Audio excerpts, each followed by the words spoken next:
Biomass pyrolysis for bio-oil production. Fundamentals, reaction chemistry, and process technologies. The increasing demand for sustainable energy and the urgent need to mitigate greenhouse gas emissions have accelerated the development of thermochemical technologies capable of converting lignocellulosic biomass into renewable fuels and chemicals. Among these technologies, pyrolysis has emerged as one of the most promising routes because it enables rapid conversion of a wide variety of biomass feedstocks into a liquid intermediate known as bio-oil. Unlike biochemical conversion processes, pyrolysis is tolerant to diverse feedstocks, including agricultural residues, forestry wastes, municipal biomass, and dedicated energy crops, while offering high carbon conversion efficiency and the potential for decentralized biorefineries. Historical perspective. Pyrolysis is one of the oldest thermochemical processes known to mankind. Traditional charcoal production by slow heating of wood under oxygen-deficient conditions has been practiced for thousands of years. Scientific understanding of biomass pyrolysis expanded considerably during the 20th century, with investigations into cellulose decomposition and volatile product formation. The energy crises of the 1970s stimulated research into fast pyrolysis as an alternative pathway for liquid fuel production. Significant contributions by Bridgewater and co-workers demonstrated that rapid heating of finely ground biomass at approximately 500 degrees Celsius, with vapor residence times below 2 seconds, maximizes liquid yields approaching 70 to 75 weight%. During the past 2 decades, advances in reactor engineering, catalyst development, and bio-oil upgrading have transformed pyrolysis from a laboratory process into a commercially demonstrated technology for producing renewable transportation fuels and sustainable aviation fuel, SAF.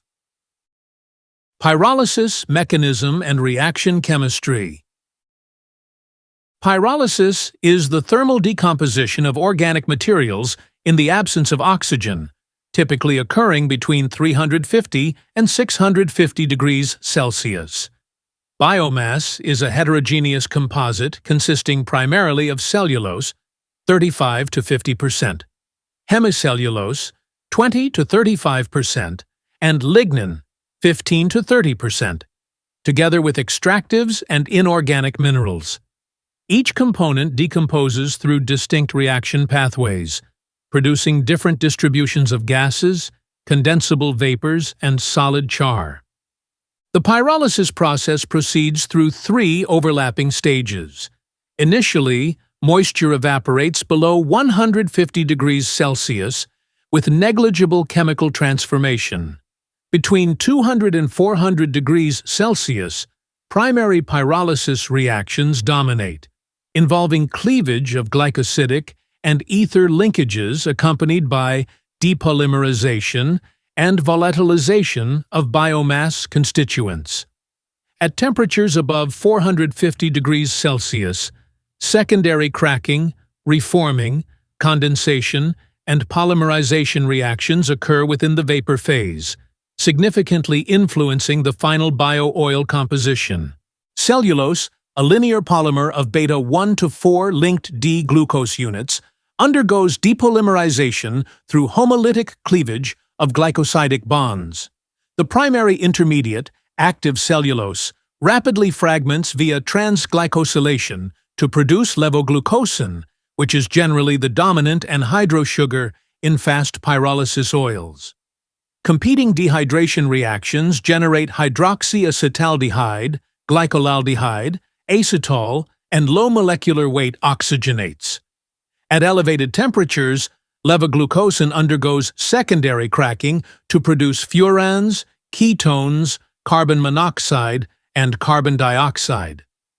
These reactions are promoted by prolonged vapor residence time and catalytic mineral species naturally present in biomass. Hemicellulose exhibits lower thermal stability because of its amorphous structure and branched heteropolymeric composition. Decomposition begins around 220 to 260 degrees Celsius through cleavage of acetyl substituents, releasing acetic acid, followed by depolymerization into pentose and hexose sugars.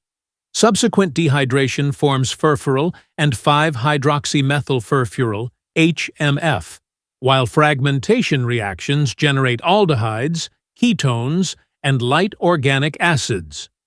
Consequently, hemicellulose is the principal source of acidity in raw bio-oil. Lignin possesses a highly cross-linked aromatic structure.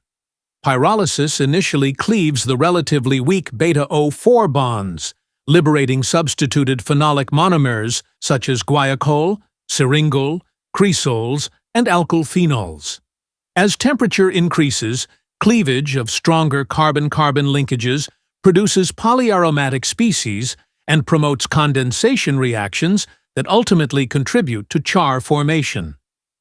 Owing to its aromatic nature, lignin-derived bio-oils possess higher energy density than carbohydrate-derived fractions. The presence of alkali and alkaline earth metals, AAEM, particularly potassium and calcium, substantially alters pyrolysis chemistry. These minerals catalyze dehydration and cracking reactions while suppressing levoglucosan formation, resulting in increased gas and char yields at the expense of condensable liquids. Demineralization of biomass through mild acid washing has therefore become an effective pretreatment strategy for improving bio-oil yield and quality. Operating conditions strongly influence reaction pathways. Fast heating rates greater than 100 degrees Celsius per second minimize secondary cracking and favor condensable vapors, whereas slow heating promotes extensive solid-phase reactions and char formation. Short vapor residence times, less than 2 seconds, preserve primary oxygenates, while prolonged residence encourages thermal cracking and polymerization. The optimum temperature for maximizing bio-oil production generally lies between 480 and 520 degrees Celsius, although the precise value depends on biomass composition and reactor configuration. Pyrolysis techniques and reactor types. Pyrolysis technologies are generally classified as slow, intermediate, fast, flash, catalytic, and microwave-assisted pyrolysis. Slow pyrolysis employs low heating rates and long residence times to maximize biochar production. Intermediate pyrolysis provides balanced yields of liquids, gases, and solids, whereas fast pyrolysis utilizes rapid heating and short vapor residence times to maximize bio-oil production.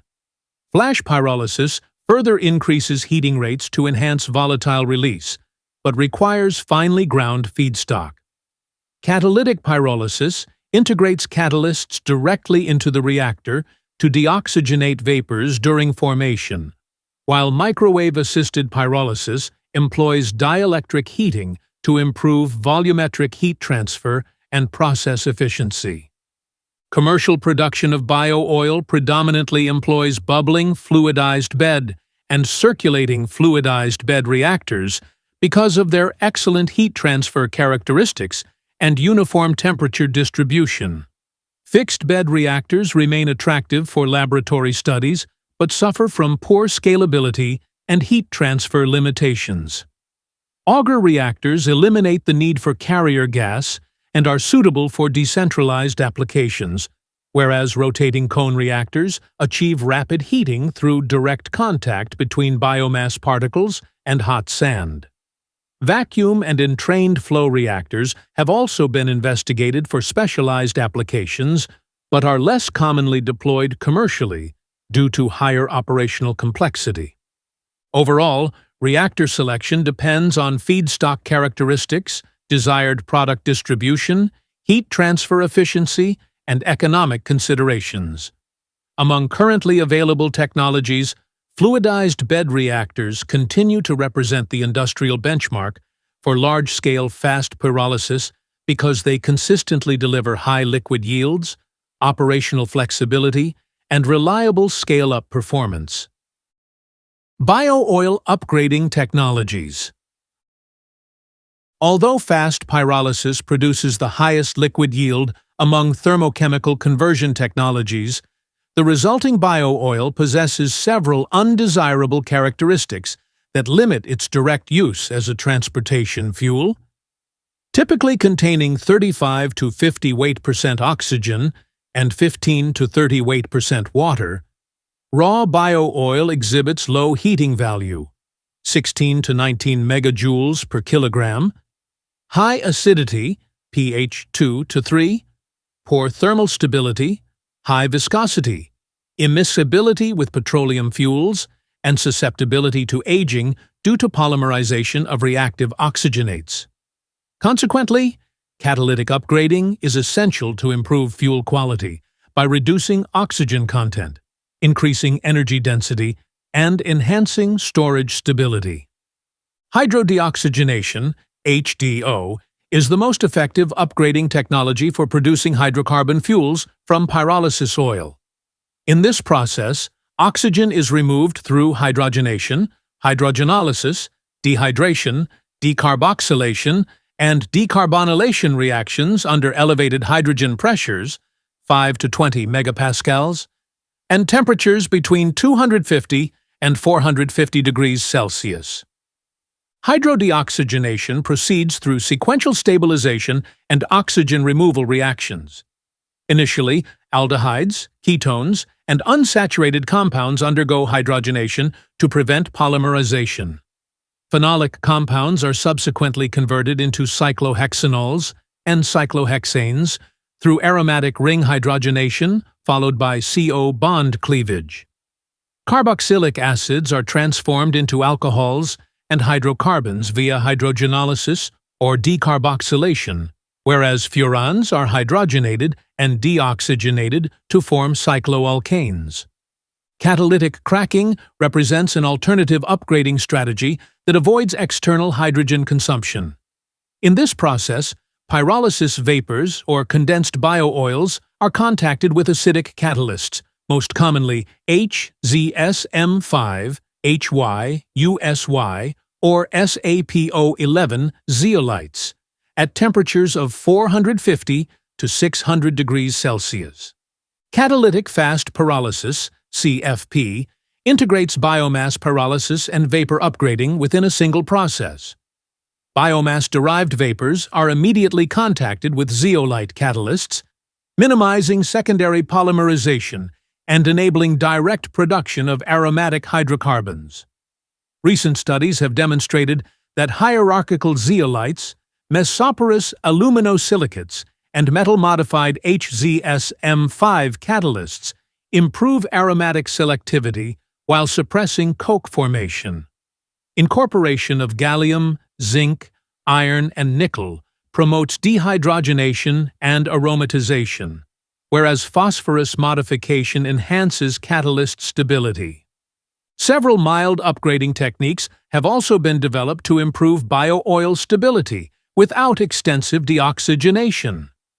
Esterification converts organic acids into esters through reactions with methanol or ethanol over solid acid catalysts, thereby reducing acidity and improving storage stability. Emulsification with petroleum diesel produces stable fuel blends suitable for combustion in compression-ignition engines after minor engine modifications. Solvent addition using alcohols or light hydrocarbons decreases viscosity and suppresses polymerization during storage. Although these approaches do not substantially increase energy density, they provide economically attractive pretreatment options before catalytic upgrading. Steam reforming and aqueous phase reforming constitute alternative valorization pathways for pyrolysis oil. Catalytic steam reforming over nickel-based catalysts converts oxygenated compounds into hydrogen-rich synthesis gas through reforming and water gas shift reactions, supporting renewable hydrogen production for fuel cells and ammonia synthesis. Biofuel products. Following catalytic upgrading, Biomass pyrolysis oils serve as versatile intermediates for producing renewable fuels and chemicals. Hydro-treated bio-oils can be converted into gasoline, diesel, jet fuel, and marine fuels that satisfy existing fuel specifications. Sustainable aviation fuel, SAF, derived from biomass pyrolysis, has attracted considerable industrial interest, owing to stringent aviation decarbonization targets. In addition, pyrolysis-derived phenolics, levoglucosan, furfuryl, and bio-based aromatics represent valuable platform chemicals for manufacturing resins, solvents, adhesives, and polymers. Non-condensable gases generated during pyrolysis are commonly recycled to supply process heat, while biochar finds applications in soil amendment, carbon sequestration, activated carbon production, and metallurgical industries, thereby improving overall carbon utilization and process sustainability. Techno-economic considerations.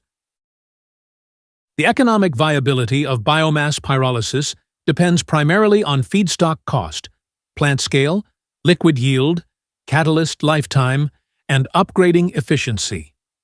Feedstock procurement and transportation typically account for 30 to 50% of the total production cost, making regional biomass availability a critical factor in plant location.